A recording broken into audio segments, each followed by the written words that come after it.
Hello, this is a Reuben and Evan podcast show. So today we're going to dive into a few resources. But if you haven't been here before, my name's Reuben. I've worked in a manufacturing environment for the past 3 years, which I've worked around every single sector in business, so I've got a broad range of experience.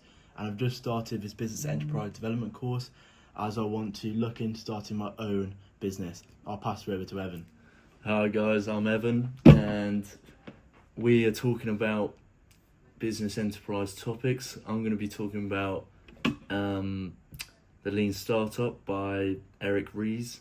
A little bit about me. I did a bit of traveling for a year, and then I've now come to Aston University and joined the business enterprise development course, and I'm really enjoying it, and I definitely want to take all of this knowledge that me and Reuben are going to be talking about today and definitely implement it into our businesses once we move more and more into the course. So Reuben, can you tell me a bit about what you've looked at today or in the past week? Right, so a resource I've been looking at recently, I've been looking at for a little bit of time now, is the JLL residential forecast for 2025 to 2025. Sorry, it's 2029. What is that, may I ask? So it's a credible market report, and one of the biggest takeaways about this is that the UK house prices are expected to rise by about 20% over the next 5 years. Wow. They're predicting a 3.5% growth in 2025 alone, which is staggering, really. That is, yeah. Then a slightly higher each year, it rising until 2029. And interestingly, Greater London is expected to outperform the rest of the UK by a significant amount, with a growth of 21%. Wow. Could you tell me anything more about that? Yeah, so first thing, the reason why this is happening is firstly because of lower mortgage rates. This isn't going to happen instantly, but gradually, JLL expects rates to come down through 2025 and 2026, which ultimately increases buyer confidence. Secondly, what I'd like to put across is the lack of housing supply. Even though the government wants to build more houses, JLL says the UK won't be able to hit its targets because of the planning delays and labour shortages and material costs. So basically what I'm saying is demand stays high, supply stays low, which means prices are going to keep on rising throughout the years. Wow, that's some interesting stuff. Should I tell you about what I've been looking at? Yeah, of course, go ahead. Yeah, so I've been looking at a book called The Lean Startup by Eric Ries. If you're starting a business, working on a team venture, or developing a new product, this book is basically compulsory. You have to read it, mate. Honestly, it is. I'm not just going to summarize it for you today, though. I'm going to critique it, unpack the key models, and reflect on how it's changing the way I approach my own project within this course. Nice, I'm excited to get into it. Yeah. So what the Lean Startup actually teaches, the fundamental message behind the book is most startups fail not because the product is bad, but because they spend too long building something nobody actually needs. So people are looking at what they're interested in, but not actually looking at what people need in the current market. Reese challenges the traditional business plan mindset. Instead of building in isolation, he argues we should be constantly testing our assumptions in the real world. That idea is the basis of everything else in the book. Okay, very interesting, that is. So what sort of frameworks and theories did you get from this book? So one of the main theories from this book, or concepts you could call it, is the MVP, the minimum viable product. It's the simplest, quickest thing you can create to start learning about your customers. Okay, what do you mean by that? So the MVP concept made me realise that it's actually wasteful to build, the whole lot. So a full platform, branding, features, everything. Instead of spending weeks building something so complex, I could create something basic, even a manual prototype, and then just see how people use that. And that would give me a basic knowledge on if it's actually needed in the market. Okay, yeah, I like it.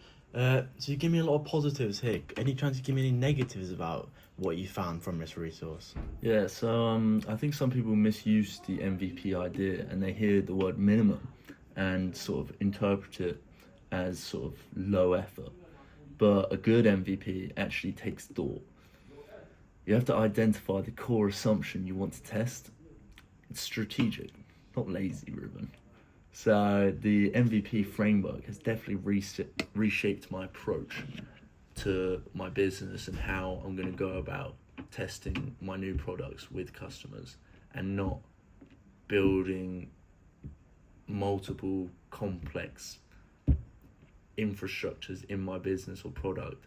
Instead, I'm just going to lower that expectation and just come out with a simple sort of prototype and test that with the customer market. Well, I've got to agree with it. Everyone likes smarter, not harder. Exactly, Reuben. So, Reuben, I heard you were talking earlier about your idea in property development. How does the JLL forecast affect your business idea in property development?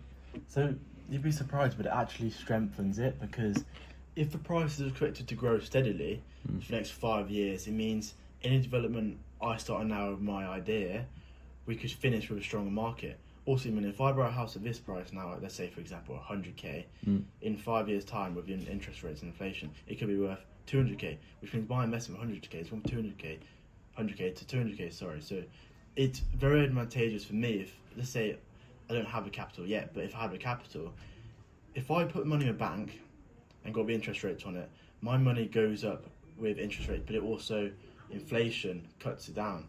But if I invest my money in property, with the inflation rates going up, my property also, as I say, you can never go wrong with brick and mortar, that goes up with inflation rates.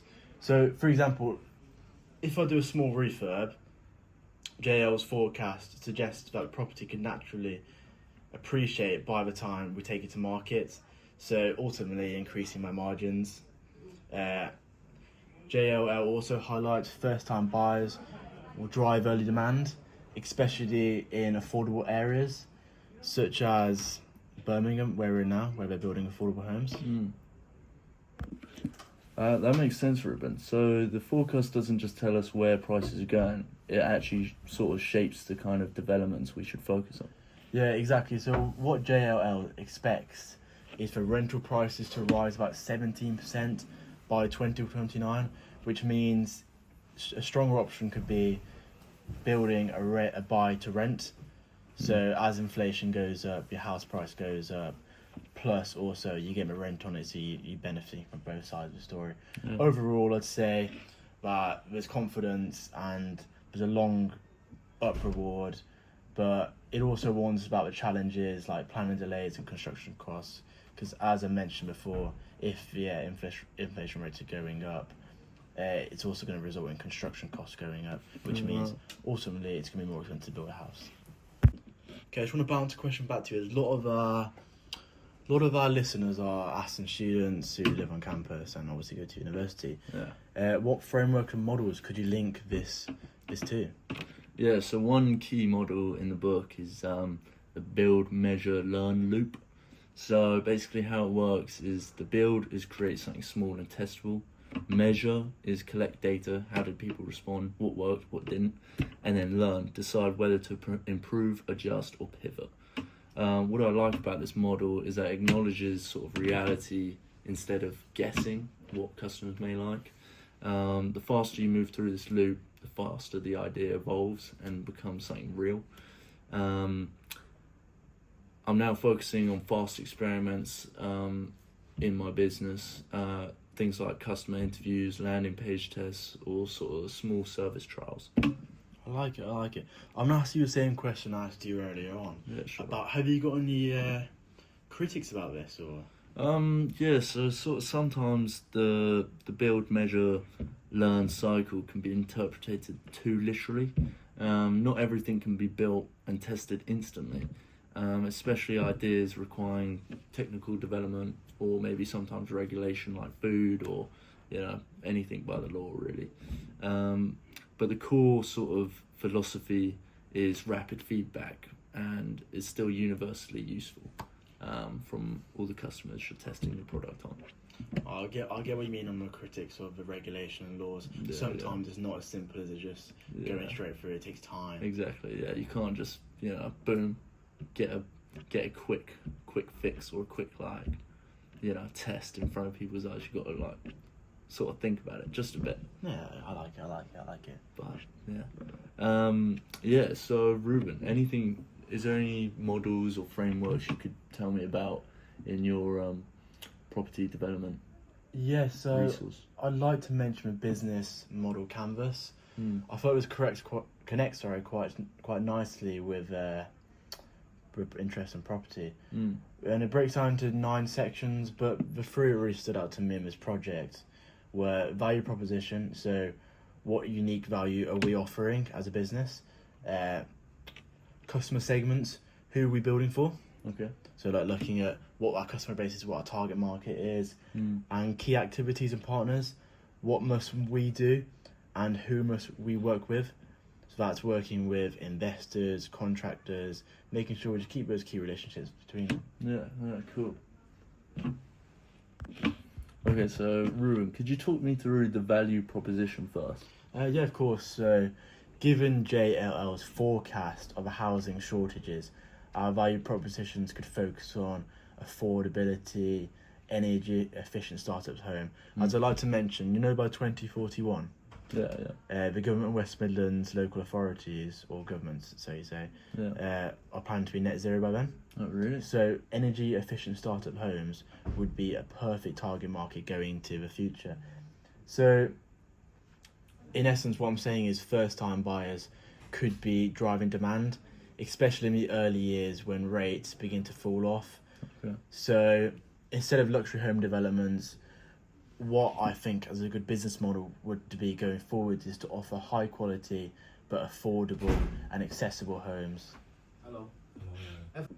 Yeah, that aligns really well with the data actually. There's strong demand at the lower and mid-range of the market, would you think? Yeah, exactly. So then for the customer segments, the main groups becomes first-time buyers, young professionals, families seeking affordability upgrades, and possibly build-to-rent investors if we go through that route. The JLL forecast essentially tells us where the demand is, Okay. and the business model canvas tells us who our customers actually are, which ultimately gives us a great analysis of the market and what we want to do going forwards. Oh, thanks for that, Reuben. Very interesting. Okay, thank you for listening all. We hope you managed to learn something with this podcast, and we look forward to seeing you guys next time.